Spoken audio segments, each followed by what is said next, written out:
Viewers, আসসালামু আলাইকুম। আশা করি আপনারা সকলেই ভালো আছেন। আমি ভালো আছি আলহামদুলিল্লাহ। আজকে একটি গুরুত্বপূর্ণ বিষয় নিয়ে আলোচনা করব, সেটি হচ্ছে আমাদের ব্যক্তি জীবনে কিছু বদঅভ্যাসের কারণে আমাদের কোমর ব্যথা হয়।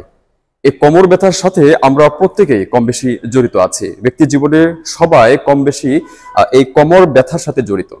তো মূলত এই কোমর ব্যথাটি কেন হয়, এর বেসিক কয়েকটি কারণ বলা যেতে পারে।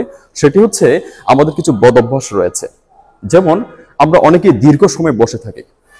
গবেষণায় দেখা গেছে যে একজন মানুষ গড়ে 10 ঘন্টা বসে থাকে। আরেক গবেষণায় দেখা গেছে একজন মানুষ তার গোটা জিন্দেগিতে 50 থেকে 70% এই সময়টুকু সে বসে কাটায়। সুতরাং এই দীর্ঘ সময় বসে থাকার কারণে আমাদের অনেক সময় কোমরে ব্যথা হয়। আরেকটি বড় কারণ হচ্ছে আমরা অনেকেই আমাদের কোমরের ঠিক পেছনের যে পকেট রয়েছে সেখানে আমরা মানি ব্যাগ রাখি।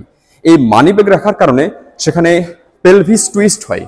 আর এই পেলভিস টুইস্ট হওয়ার কারণে সেখানে পেলভিক ফর্মিস মাসেল উপর চাপ পড়ে, যে কারণে আমাদের অনেক সময় কোমর ব্যথা হয়। আরেকটি বড় কারণ হচ্ছে কাঁধে আমরা অনেক সময় বড় বড় ওজন, অনেক বড় বড় আমরা কার্টন অনেক কিছু নেই, বড় কাঁধে আমরা বোঝা বহন করি। এই কাঁধে বোঝা বহন করার কারণে কোমরের উপর চাপ পড়ে। সে সাথে শিশুরাও এটির সাথে জড়িত, কারণ এখনকার বাচ্চারা কাঁধে বড় স্কুল ব্যাগ তারা রাখে, সেখানে বেশি বেশি বই রাখে, যে কারণে তারাও এটার সাথে জড়িত। গবেষণায় দেখা গেছে কোনো শিশু তার ওজনের 15% বেশি ওজন তারা বহন করতে পারবে না। এর সাথে আরেকটি বিষয় জড়িয়ে আছে, সেটি হচ্ছে অনেক নারী উঁচু হিল পরে।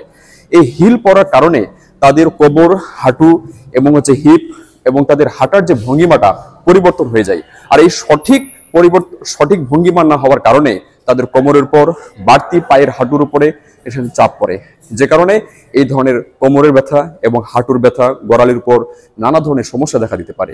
সুতরাং আমরা যদি এই বদ অভ্যাসগুলো পরিবর্তন করতে পারি, আমাদের কোমর ব্যথা অনেকটা লাঘব হবে। ধন্যবাদ।